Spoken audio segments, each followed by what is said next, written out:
I think the first time I experienced something getting canceled that I liked was actually Magi. Kingdom of Magic was such a good fucking season of anime, and after finishing it, I was ready for the next one.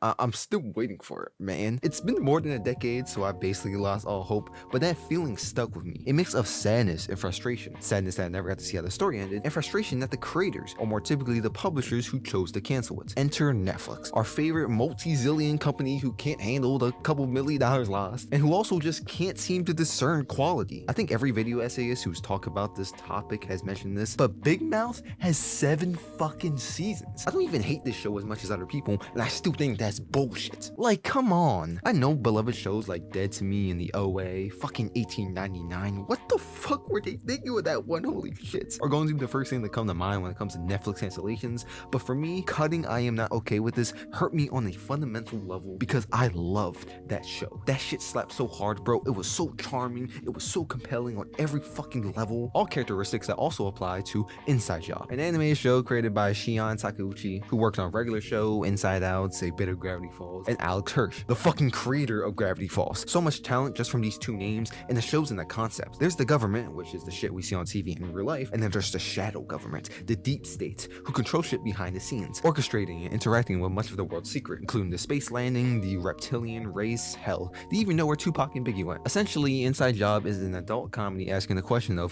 what if every conspiracy ever conspired was actually undoubtedly true? This concept is fucking amazing, and it works so well because this show is hilarious. The humor in this is very reminiscent of its contemporaries and how it's meta. It's satirical in how it pokes fun at current day events, like Kanye flipping out, like nostalgia in the 80s, like the Mandela effect. But unlike some of those shows, it doesn't get lost in the sauce. It never tries too hard to be meta. One of the recurring bits is if Cognito Inc., the company that controls the US government, is ethical or not. But guess what? It never truly matters. And I love that. The show has its priorities, just being funny as shit. And the cast helps a lot. Reagan is a super prodigy genius with a very flawed personality, stemming from her asshole father Randy. She's kind of controlling, socially inept, unable to really express her feelings, and I love her for that. I think she works so well as the lead here. She's so charismatic and just funny as hell. Plus, I think the way the series handles her character growth is fantastically well done. It's super heartwarming to see how awkward she is and how she overcomes that. Randy is Rick on steroids. This motherfucker is an asshole of a man, of a father, of a person. Spoiler aside, because there's a lot to unpack there,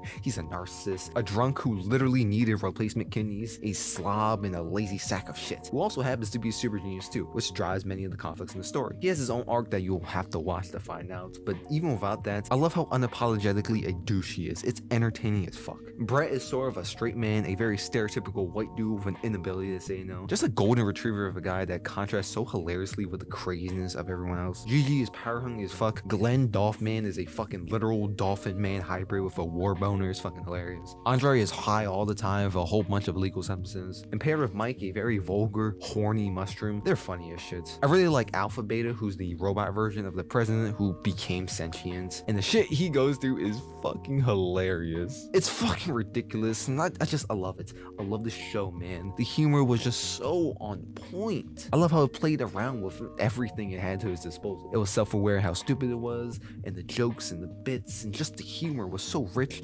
quirky, original, fresh, authentic, while also being pretty smart. The writing in terms of narrative was really strong because of how they integrated escalation for me. In every episode, something goes wrong, and continues to get wrong until it gets resolved. That continuation or escalation is usually because one of our main characters, not because of some weird coincidence or whatever. Which I can't say the same for every show. Much of the plot is moved forward by actions from characters that would believably do those things, and I think it's pretty smart. In addition, the meta commentary, the overarching messages sprinkled throughout its mostly episodic structure was very intelligent and enriching, while also not being conveyed by sacrificing the comedy. This show can hit like a motherfucker sometimes, especially in those final 2 episodes, but it never forgets its absurdity. And yeah, it's like fucking 3 a.m. right now. I just want to go on a Yet Fest just to express my love for this series, and hopefully convince some of you guys to watch it so you can get those fucking numbers up and Netflix can renew this shit, because I love this show. I think it's great. I think it's funny. I think it's fresh, and I want more to be made, honestly. And yeah, thank y'all for watching. Thank y'all for listening to this Yet Fest. See you tomorrow.